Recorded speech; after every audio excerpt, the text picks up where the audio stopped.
Sementara pasca dihentikannya one way nasional, arus lalu lintas di ruas tol Kali Kangkung ramai lancar. Hingga Kamis pagi sebanyak 53.644 kendaraan melintasi gerbang tol Kali Kangkung dari arah Semarang menuju Jakarta. Sementara lebih dari 9.000 kendaraan melintas ke arah sebaliknya dan angka ini menurun dibandingkan dengan puncak arus balik gelombang pertama. Diprediksi puncak arus balik gelombang kedua akan terjadi pada besok Sabtu 28 Maret mendatang.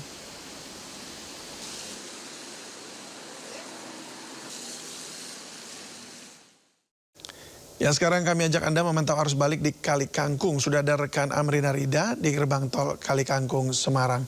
Ya, Amrina, silakan laporan Anda.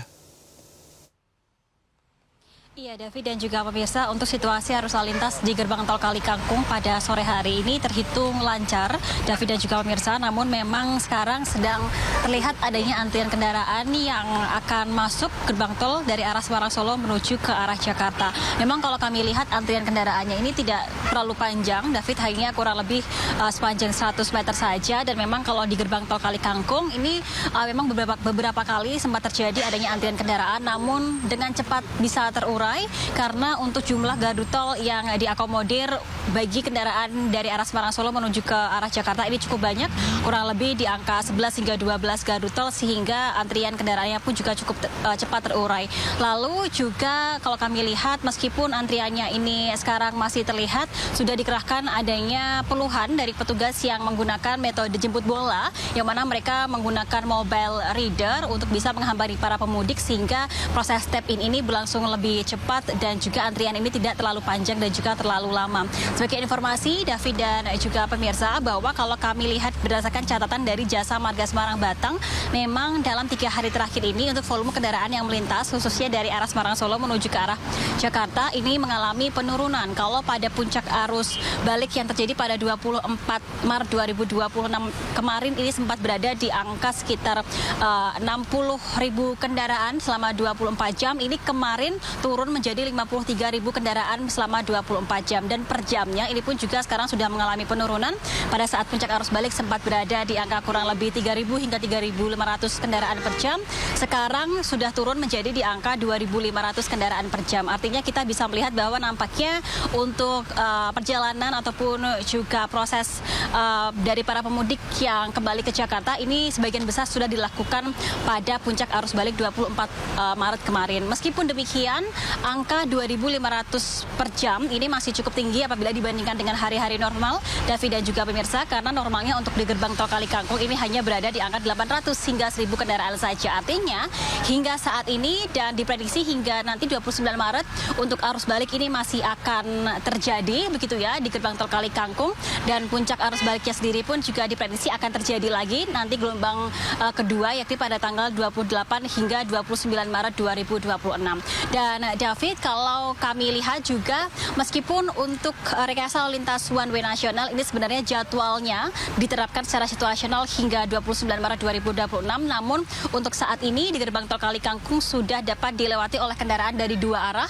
baik itu dari arah Semarang Solo menuju ke arah Jakarta ataupun juga arah sebaliknya. Artinya sekarang bagi masyarakat yang kemarin pada saat one way nasional tidak bisa melintas dari arah Jakarta menuju ke arah Semarang Solo, sekarang sudah bisa melewati jalan tol, terutama ruas tol gerbang tol Kali Kangkung, karena one way nasional ini sudah dicabut.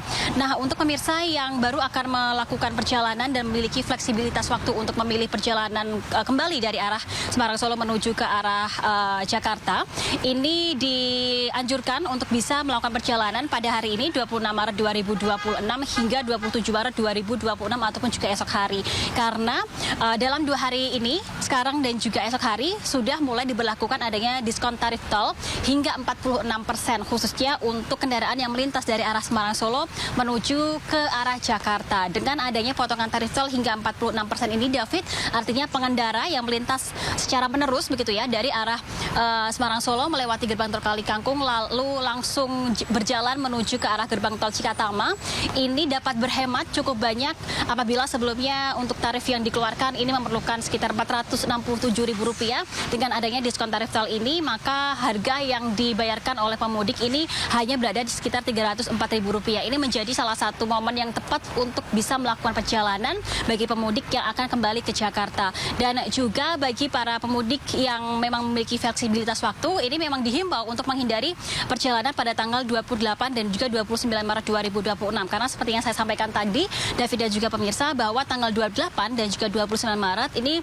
diprediksi menjadi salah satu puncak arus balik gelombang kedua. Oleh karena itu, pemirsa yang bisa melakukan perjalanan selain tanggal 28 dan juga 29 ini dihimbau untuk melakukan perjalanan pada hari ini 26 Maret hingga 27 Maret 2026 agar tidak nantinya terjebak dalam kemacetan dan juga kepadatan yang seringkali terjadi ketika puncak arus balik ini terjadi. Dan sebagai informasi bahwa untuk saat ini di area gerbang tol Kali Kangkung pada satu hari ini memang sedang terjadi situasi hujan yang cukup deras. Tadi pagi hingga siang hari sempat hujan yang cukup deras dan juga hingga sore hari ini pun juga masih gerimis. Tentunya ini bisa menjadi pertimbangan bagi para pemudik yang akan melakukan perjalanan untuk lebih berhati-hati agar tidak ada resiko membahayakan untuk melakukan perjalanan. Sementara demikian kembali ke Anda, David.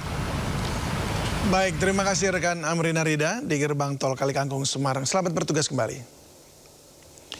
Pemirsa, tidak ada yang menyangka di tengah libur lebaran yang padat, seorang balita bisa tertinggal begitu saja di kawasan pantai Pancer, Puger, Jember. Anak perempuan tersebut ditemukan sendirian dalam kondisi kebingungan.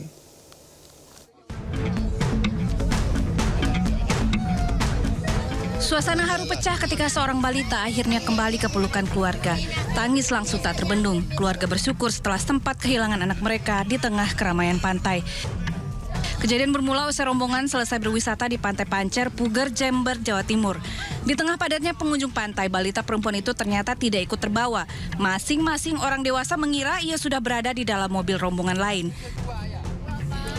Kepanikan muncul ketika di perjalanan saat mereka saling cek dan menyadari balita sudah tidak ada di mobil manapun. Rombongan langsung putar balik dan mencari ke lokasi awal.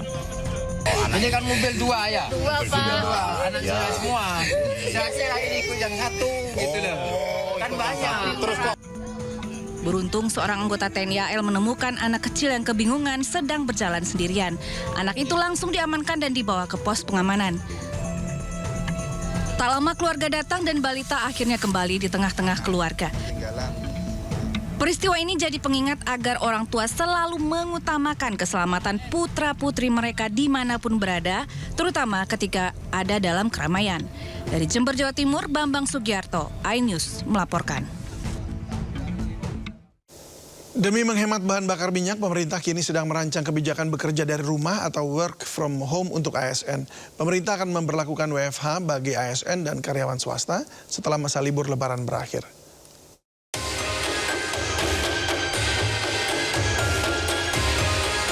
Di tengah tingginya harga minyak mentah dunia, pemerintah mulai mempertimbangkan pilihan work from home atau bekerja dari rumah.